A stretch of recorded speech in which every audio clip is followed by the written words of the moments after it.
دوسری عید مولانا احمد علی جو شارح بخاری تھے انہوں نے رکھی. تیسری قطب عالم مولانا رشید احمد گنگوہی نے رکھی. دوستو جو اصل میرے کارواں ہیں مولانا قاسم نانوتوی کے دور کھڑے ہیں وہ نہیں انہیں ابھی رکھ رہے ہیں. عاجزی اور انکساری بہت ہے. لوگوں نے بہت اصرار کیا حضرت آپ ہی آپ دے نہیں سکتی تو لوگوں کے شدید اصرار کے بعد چوتھی مولانا قاسم نانوتوی نے رکھی. پھر ان حضرات نے لوگوں کا دعا کیا بار الہ تیرے کمزور بندے جو کچھ کر سکتے تھے انہوں نے کر دیا. اب اس مدرسے کو قبول کرنا الہ العالمین تیرا کام ہے. اللہ نے ایسا قبول کیا ایسا قبول کیا. آج 150 سال کا زمانہ گزر رہا ہے. 150 سال میں دن اور رات کے کسی حصے میں کوئی حصہ ایسا نہیں گزرتا جس میں دنیا کے کسی نہ کسی ملک میں دیوبند کے فارغین دین کی خدمت نہ انجام دیتے. دوستو آج یہاں رات ہے تو جہاں دن ہے وہاں اور رات میں بھی ماشاءاللہ جلسہ ہو رہا ہے. رات میں بھی دین کی خدمت ہو رہی ہے. پوری دنیا کے چپے چپے میں امام حرم آئے تھے. دیوبند میں اپنی تقریر کے اندر انہوں نے کہا میں دنیا کے ہر ملک میں جاتا ہوں اور جہاں جاتا ہوں دارالعلوم دیوبند کا فیض سورج اور چاند کی طرح نظر آتا ہے. ہاں پوری دنیا کے چپے چپے میں آج برطانیہ میں مدرسے قائم ہیں, افریقہ میں مدرسے قائم ہیں, امریکہ میں مدرسے قائم ہیں. دنیا کا سب سے ابتدائی حصہ جہاں سے دنیا شروع ہوتی ہے اس کے بعد کچھ نہیں. لوگ کہتے ہیں اس کے بعد کبھی گھوم کے جاؤ گے تو امریکہ مل جائے گا. پوری دنیا وہاں ختم ہے. فیجی نام ہے. مولانا نعمت اللہ صاحب بخاری ختم کرانے وہاں جب میں بھی ان کے ساتھ گیا جہاں چلتا رہا لگتا تھا کہ اترے گا ہی نہیں.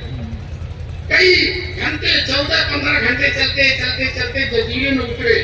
جب جزیرے میں اترے لوگ یہ گئے مدرسوں میں گئے تو دیکھا بخاری پڑھائی جا رہی. کئی مدرسے ہیں بخاری پڑھائی ہے اس میں تعلیم ہو رہی دعوے کی تعلیم ہو رہی. ہم نے اساتذہ سے پوچھا کہاں سے پڑھ کر آئے ہیں تو کہنے لگے دارالعلوم دیوبند سے پڑھ کر آئے. بتاؤ ہر جگہ فیض ہے. کہتے ہیں کسی شاعر نے کہا ہے اڑائے کچھ عورت نرگس میں کچھ لالے میں کچھ گل میں چمن میں ہر طرف بکھری ہوئی ہے داستان میری. اللہ تبارک تعالیٰ دارالعلوم دیوبند کو قیامت تک باقی رکھے اور اس کے اثر سے جو چپے میں مدرسے ہیں اللہ ان کو باقی رکھے. دوستو دیوبند سے پہلے بھی مدرسے ہوتے تھے لیکن وہ مدرسے کیسے ہوتے تھے؟ کوئی نواب صاحب چلاتے تھے, کوئی بادشاہ صاحب, کوئی وزیر صاحب چلاتے تھے, وہی کمرہ بنا دیتے تھے, وہی طلبہ کا کھانا دے دیتے تھے, وہی مدرسین کی تنخواہیں دے دیتے تھے. لیکن اس کا نقصان کیا تھا؟ جس دن نواب صاحب ناراض ہو گئے 5 منٹ میں مدرسہ بند, کمروں میں تالا لگا دیا. استادوں سے کہا نہیں تنخواہ دیں گے, طلبہ سے کہا کہیں اور چلے جاؤ ہم کھانا نہیں دیں گے, مدرسہ بند. لیکن اللہ تبارک تعالیٰ بزرگان دیوبند کی قبروں کو نور سے بھر دے اور ہم سب لوگ ان کی وصیت کو سلام کہتے ہیں کہ انہوں نے اس طرح سے مدرسے کو کیا. نانوتوی نے وصیت کی ہے اور ان کی 8 وصیتوں میں سے ایک وصیت ہے یہ مدرسہ کسی حکومت پر بھروسہ نہیں کرے گا, کسی جاگیردار پر بھروسہ نہیں کرے گا, کسی مالدار پر دولت و ثروت والے پر بھروسہ نہیں کرے گا. عام غریب مسلمانوں کے چندوں سے مدرسوں کو چلایا جائے گا. دوستو دولت والا آج ہے کل نہیں, جی ایس ٹی تک ہی ختم. اور اسی طرح سے جو ہے جاگیردار رئیس آج ہے نہیں ہے لیکن عوام کو روز رہیں گے اور مدرسہ مالداروں کے ہاتھ سے نکال کر عوام کے ہاتھ میں دے دیا کہ لوگ مسلمانوں یہ تمہارے نبی کی امانت ہے, یہ تمہارے نبی کے دین کے خادم ہے, تمہاری دینی اور شرعی اور اخلاقی ذمہ داری ہے کہ مدرسے میں تم سے چنانچہ ہم دیکھتے ہیں ماشاءاللہ مسلمانوں کو اتنی محبت ہے اگر 500 کماتا ہے تو 150 مدرسے میں دے دیتا, 500 کماتا ہے تو 150 مدرسے میں دے دیتا. اور یاد رکھو جب سے یہ سلسلہ شروع ہوا الحمدللہ کوئی مدرسہ بند نہیں ہوا. اس لیے کہ یہ جو مدرسے میں چندہ کرنے والے ہم کو معلوم ہے ایک شیخ صاحب دیتے تھے 70,000. اب وہ کہے تو کہنے لگے مولوی صاحب اب تو پریشانی آ گئی, سارا کاروبار ہے, اب تو میں صرف 500 روپیہ دوں گا. اب کہاں 70,000 کہاں 500. دوستو لیکن وہ مولانا مایوس ذرا سا تکلیف اور آگے بڑھتے ہیں. ایک صاحب کہتے ہیں مولانا اس سال 80,000 لے جائیے, 80,000 لے جائیے. بتاؤ وہ 70,000 کٹا تو کتنا مل گیا؟ 80,000 مل گیا. اس طرح سے الحمدللہ اس طرح سے چل رہے ہیں اور چلتے رہیں گے. ہم مسلمانوں کی دنیا کے لوگ حیران ہیں, ہمیں اسلامی حکومت نہیں ہے, مسلمانوں کی حکومت نہیں. سعودی عرب کہتا میں اتنے مدرسے نہیں چلا سکتا, شام یمن کہتا میں اتنے مدرسے نہیں چلا سکتا, ہندوستان کا غریب مسلمان کہتا یہی نہیں اس کے علاوہ اور گے انشاءاللہ۔ یہ مسلمانوں کی شان ہے، یہ اسی شان تو دنیا میں کہیں موجود نہیں ہے، دنیا میں کہیں نہیں موجود ہے۔ آج جھاکتے اور وہ عرب کی حکومتیں اور مسلمان تحقیق القرآن قائم کرتی ہیں، اور جو ہے نہ کھانا نہ کپڑا نہ کچھ، اور ہمارا یہ مگر مولوی رمضان میں چندہ کر کے آپ کی خدمت میں جا کر پیسے لا کر قوم کے غریب بچوں کو مفت تعلیم دے رہے ہیں۔ آج پوری دنیا میں مفت تعلیم نہیں، مفت تعلیم دے رہے ہیں۔ آج تک تو کتنا ڈونیشن دیا جاتا ہے، آج کل تو تعلیم کاروبار بن گئی ہے۔